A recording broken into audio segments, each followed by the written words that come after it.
Have you ever typed, "so sorry, something came up," 5 minutes before you were supposed to leave? Or maybe you've been on the other side, watching plans dissolve just as you're putting on your shoes. People who cancel plans last minute often display these 9 hidden personality traits according to psychology. Nancy Collier, LCSW, pastor, is a psychotherapist and interfaith minister who calls the disease last-minute-itis. To find out if you suffer from the disease, quick 10-second self-check. Miss ending a can't make it text minutes before go time, sometimes after your friend is already there. Priceless out because the mood isn't there or a more tempting option appeared. Habitually messaging almost there while consistently showing up late.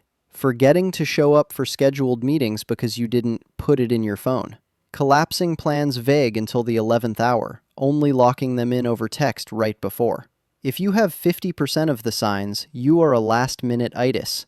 You are not alone. We all have that one friend. Let's call her Ella. You like Ella. You've known her for years. She's funny, emotionally aware, sends you random memes at 2 a.m., and occasionally texts things like, "I saw this and thought of you." The kind of small gestures that make you feel chosen. And then it's the night you've been looking forward to. You've showered, picked an outfit, lit a candle, maybe even called a car. Your phone buzzes. I'm so sorry. Something came up." 5 words and a stomach drop. Again. You try not to take it personally. Life happens, right? Still, after the 5th, 10th, 12th time, you're not just disappointed, you're confused. Why do they keep canceling? Do they not value our friendship? Is it anxiety? Is it just disorganization? Here's what I've learned over time, both from being an Ella in my 20s and trying to understand the ones I've known in my 30s. Frequent last-minute cancelers often operate from a complex cocktail of psychology, temperament, and self-regulation patterns. It's not always flakiness. Sometimes it's something much more layered. Here are 9 unique traits I've noticed in people who cancel plans at the last minute and what each one might really mean. 1. You have heightened sensitivity to energy shifts. On Monday, "Yeah, let's do Friday," feels honest. By Friday at 5:42 p.m., you're staring at your shoes thinking, "I don't have anything left."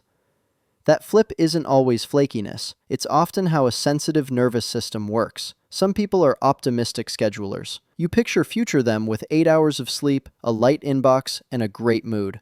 Then the week happens. Noise, crowds, Slack pings, tiny fires, family stuff. By the time plans arrive, their battery is flashing red, and every little thing, traffic, music, small talk, feels like too much input. If you've ever heard the phrase highly sensitive, that's the vibe. You absorb more from the environment, so you drain faster. It's not always laziness, it's self-preservation. And while it can be frustrating, it's often a trait linked to high sensitivity, a psychological characteristic described by Dr. Elaine Aron as common in people who absorb external stimulation more intensely. Real talk, you didn't plan to ditch anyone. Your bandwidth collapsed and you froze. 2. You carry guilt more than you let on. From the outside, it can look like last-minute cancelers don't care. Inside, it's usually the opposite. You care so much that the idea of disappointing them becomes its own panic. The text sits there, half-typed, backspaced, retyped. You tell yourself, "I'll send it in an hour." And then it's 3 hours later and the dread is louder. By the time you finally hit send, it's late, messy, and it stings more than it had to. This isn't coldness, it's a guilt spiral. You're trying to dodge the immediate discomfort of telling them, "I can't," so you delay. You soften the message. You hope a vague excuse will make it hurt less for both of you. It doesn't. The guilt just grows teeth. There's also a brutal little calculation that runs in the background before every invite. Can I actually make it? What if I say yes and crash? What if I cancel again and they're done with me? That mental math is exhausting. So, you say yes in the moment because you genuinely want to see them, and because yes keeps everyone happy right now, and then you spend days dreading the follow-through. Underneath is a classic people-pleasing reflex that backfires. To avoid letting them down today, you push the letdown to Friday at 5:57 p.m., when it hurts more and feels less honest. Then the shame kicks in. I'm a bad friend. I always do this. Shame makes you want to hide, which creates more silence, and the cycle repeats. 3. You overestimate your social stamina. I used to have a friend who'd stack her weekend with 3 different plans, and, almost every time, 2 would quietly fall off. She'd laugh about it later. On Monday, it sounds easy. By Saturday, the idea of being on for 5 straight hours makes me want to disappear. This is a common trait among introverts, ambiverts, and people with social anxiety. The fantasy of connection feels amazing. The fuel to pull it off is smaller than you expect. Early in the week, future you looks rested, caught up on emails, and somehow extroverted. Then real life happens. Work noise, tiny fires, sleep debt. And by the time the plan is close, your nervous system is blinking red. How it usually unfolds. Say yes in a hopeful mood, because your desire to see them is real. Watch your energy leak across the week. Hit the day of wall, feel the dread spike, and back out to protect what's left in the tank. It's not flakiness so much as a forecasting glitch. The brain is bad at estimating how much energy social performance takes. Small talk, crowded rooms, reading the room, staying on. For sensitive people, that load is higher. Even simple hangouts come with aftercare. Decompression time, quiet, sleep. If there's no buffer, your body slams the brakes for you. A few tells you're dealing with, or are, this person. You double book or stack plans to make the most of the weekend, then crash. You need a recovery day after one long event. You prefer shorter 60 to 90-minute meetups but feel guilty suggesting it. You bail more when the week was loud. Back-to-back meetings, crowded commutes, family stress. What you're learning, slowly. It's not about being antisocial. It's about respecting your energy rhythm and making fewer, more meaningful commitments. 4. You rely on emotion-based decision-making. Picture this. You're laced up, keys in hand, thumb hovering over your phone. Your body is already saying no, even though calendar you said yes 3 days ago. If staying home promises instant calm and going out sounds heavy, your brain tilts toward relief right now. That's not evil or selfish. It's how a lot of nervous systems are wired under stress. What's happening under the hood? 2 things, mostly. Present bias. Your mind overvalues how you feel in this exact moment and undervalues how you'll feel tomorrow if you bail. Comfort now, pride later. Low override strength. The mental brakes that help you act on values, not just vibes, are tired, especially after a loud week. When willpower is drained, the shortest path to relief usually wins. In psychology, this is linked to low delay of gratification, choosing short-term relief over long-term payoff. So if staying home gives you instant comfort while showing up feels effortful, the scales tip toward flaking, even if you know you'll regret it later. Why it matters? You don't need discipline lectures. You need better tools for decision-making, ones that include future emotions, not just present ones. Contrasts 5. You struggle with time perception and planning. Some cancelers live in what I call calendar denial. You agree on the spot without checking anything, stack 2 invites on the same evening, or genuinely forget you said yes. It isn't malice. It's a brain that treats dates like soft suggestions until the moment is right in front of them. Under the hood, this often looks like a scattered attention style, common in ADHD profiles, and also in highly creative, overcommitted people. The mind locks onto what's urgent or interesting right now. So Friday at 7 doesn't register as real on Tuesday. Then the day arrives, the reminder pings, and the plan finally lands with weight. Suddenly it feels like a disruption, not a commitment. Cue the scramble. How it plays out in real life. You say, "Sounds great," in the group chat, then realize 2 days later you already have a thing. You remember the dinner only when your friend texts, "Leaving now."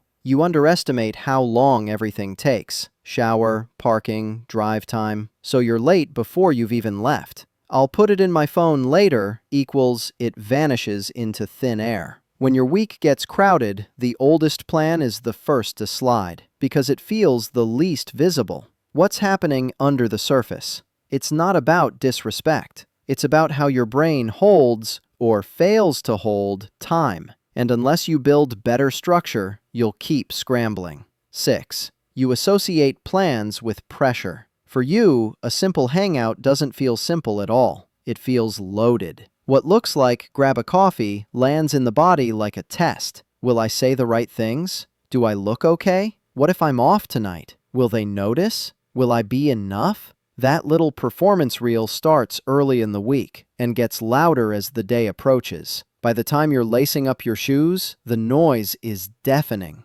and canceling feels like the only way to make it stop. This is common if you have high social self-consciousness, a trait often linked with past experiences of rejection or masking in social groups. If you've been rejected, judged, or spent years masking to fit in, you often carry a hyper-awareness of how you come across. Plans don't read as casual. They read as pressure. What others won't see? Your spiral. What they will see is the polite cancellation message. What they might not guess is that it took you 2 hours to hit send.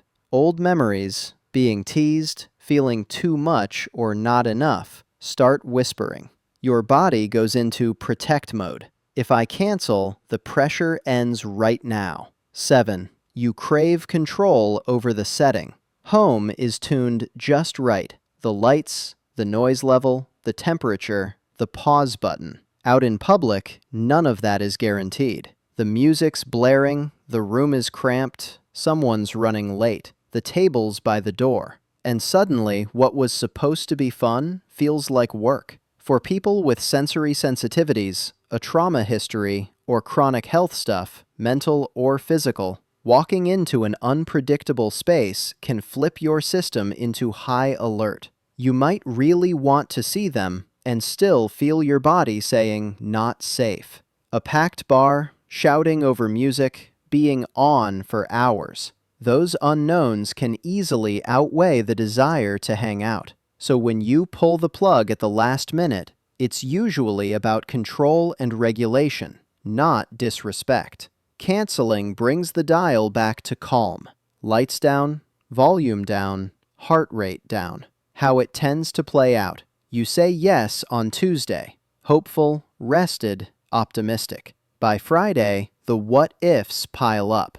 Noise, crowds, parking, seating, how long it'll run. Your body hits the brakes. Text sent, plans off. Relief first, guilt second. What this means: you cancel to stay in control, to stay safe, and sometimes just to stay regulated. 8. Flaking gives a dopamine hit. Seriously. This one's wild, but true. Believe it or not, sometimes canceling plans can trigger a mini dopamine release. That moment of, I'm free now, hits like a reward, especially if someone was dreading the event. The second you hit, sorry, can't make it, that wave of relief, finally, I'm off the hook, registers like a reward. If you've been dreading the plan, that freedom rush lands even harder. Do it a few times, and your brain starts wiring, cancel equals feel better now. That's a habit loop in the making. At that point, flaking isn't only about dodging discomfort. It quietly becomes something you anticipate because the payoff, immediate relief, shows up right away. It's tricky to spot in yourself, but here are some tells.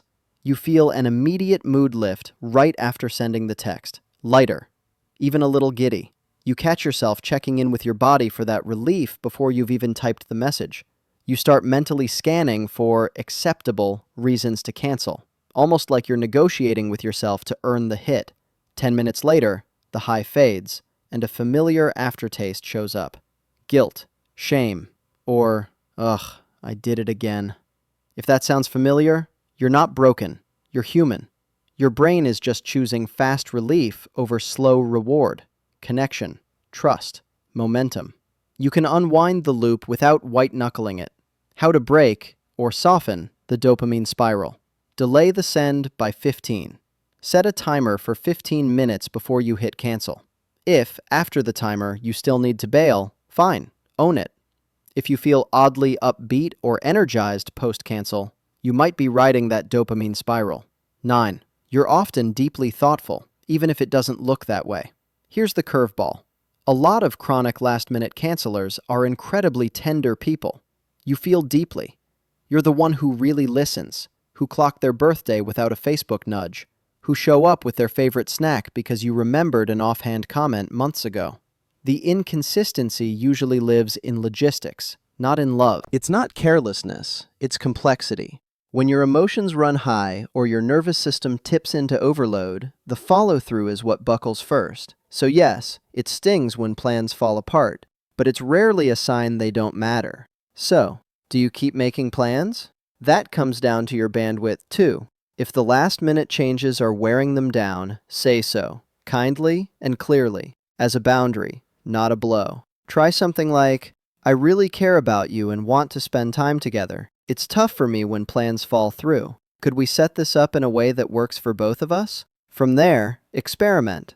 Keep it spontaneous. Are you free tonight? Instead of booking 2 weeks out. Shorter windows. 60 to 90 minutes beats a 4-hour hang. One-on-one over crowds. Quiet spots over loud rooms. Day of check-ins. Confirm by noon or auto reschedule. No guilt. Offer a soft opt-out. If you're fried, we can move it. No hard feelings. The key is mutual respect. Their nervous system matters. So does your time. If both can be honored, the connection can deepen. Final words. I used to bail all the time. Not because my friends didn't matter, but because I hadn't figured me out yet.